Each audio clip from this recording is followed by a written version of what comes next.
constatations précédentes étant vérifiées et affinées à propos de la version grecque des textes des communautés européennes, nous étions prêts à aborder la troisième partie. En effet, la plus grande utilité de l'examen des questions précédentes et des conclusions qui en étaient tirées était leur aide pour élucider les phénomènes qui apparaissent dans la traduction des textes législatifs des communautés européennes.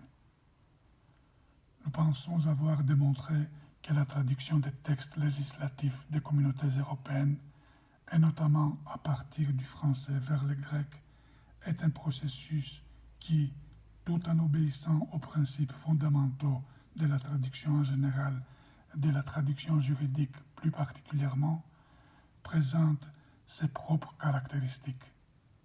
Ces caractéristiques se rapportent d'une part à la nature spécifique des textes, caractère normatif, rédaction en plusieurs langues, structure tridimensionnelle, formules standardisées, termes techniques, texte libre, et d'autre part aux traits particuliers des langues sources et cibles concernées. Toutes deux langues de spécialité avec le problème supplémentaire de l'existence de deux variantes pour le grec.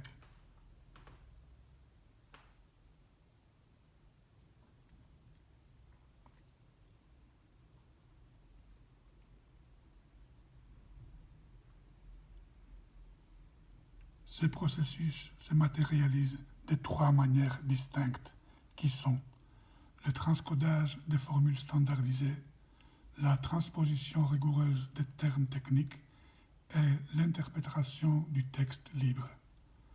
Ces trois procédés traductifs, malgré leurs différences externes, se résument en ce qui constitue l'essence de la traduction sous toutes ses formes, à savoir le transfert du sens dans son intégralité.